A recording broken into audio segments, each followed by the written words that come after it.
Assalamualaikum warahmatullahi wabarakatuh. Nama saya Muhammad Jalil Bajkanai dari kelas BCS 3A. Hari ini saya akan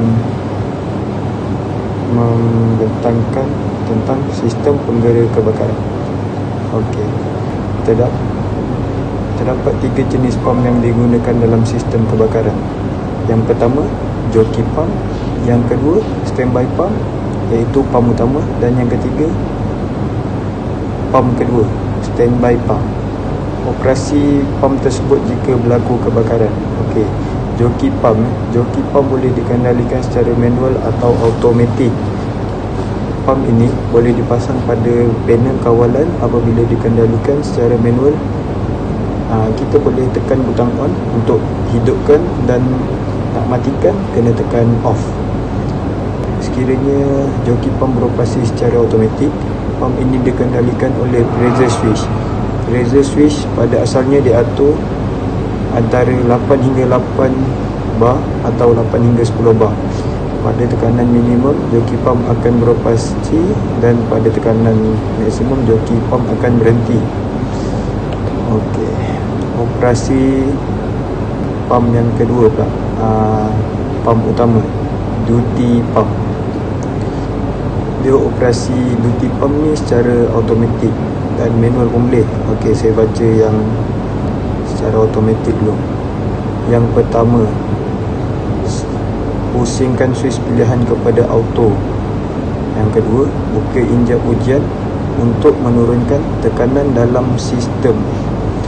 Yang ketiga, apabila tekanan turun sehingga tahap larasan, switch tekanan pam akan berfungsi dengan sendiri secara automatik, dan apabila tekanan naik ke tahap larasan, switch tekanan ia akan terhenti secara automatik. Sebab tu nama dia operasi secara automatik. Yang keempat pula, apabila tekanan turun ke tahap larasan, switch tekanan pam akan berfungsi semula secara automatik. Dengan itu, pastikan injap pelepas sentiasa tertutup apabila sistem dalam keadaan pengawasan. Okey, dah settle pam utama, duty pam tu. Ni pam yang ketiga, pam last kali. Pam kedua iaitu standby pam. Cara nak guna standby pam untuk operasi automatik, pusingkan switch pilihan untuk standby pam kepada auto. Buka injap lepas untuk menurunkan tekanan kepada tahap larasan pada switch tekanan. Apabila tekanan sampai tahap larasan, ia akan berfungsi dengan automatik. Yang terakhir, tutup injap pelepas tu. Okey, pam akan berhenti apabila tekanan sampai pada tahap yang telah ditetapkan. Maafkan saya, ni yang terakhir. Yang terakhir, matikan enjin diesel secara manual. Itu operasi bagi pam kedua dalam secara automatik.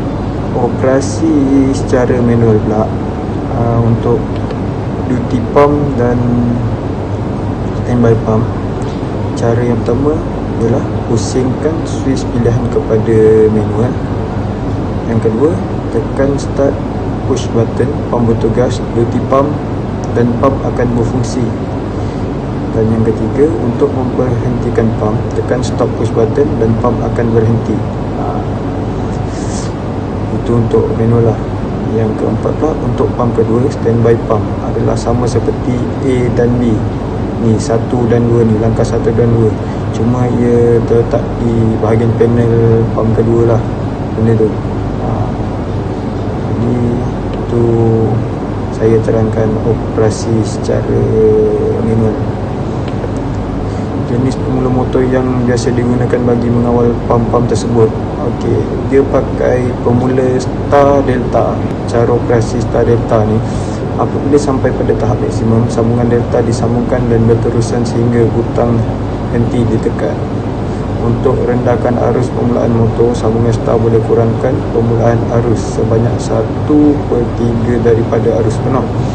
Biasanya benda ni digunakan untuk pengempar pam, bisa dengan daya rendahan dan alat kawalan pengudaraan.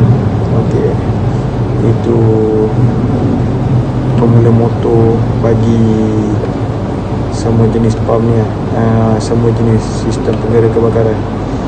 Fungsi generator yang dipasang pada sistem pam tersebut. Generator memberi bekalan kuasa elektrik kepada motor elektrik untuk menggerakkan pam air. Dapat dikompromikan kerana pemilihan pemuatan beban rebut kebakaran atau kecelakaan lain dapat menyebabkan motor elektrik tanpa kuasa dan menjadikan pam tidak berguna. Generator yang dipasang dan dikendalikan dengan betul meningkatkan kepercayaan pam yang digerakkan oleh motor elektrik. Itu saja konsep operasi bagi sistem penggera kebakaran. Sekian, terima kasih. Minta maaf kalau ada salah silap dan kekurangan. Okey, Assalamualaikum.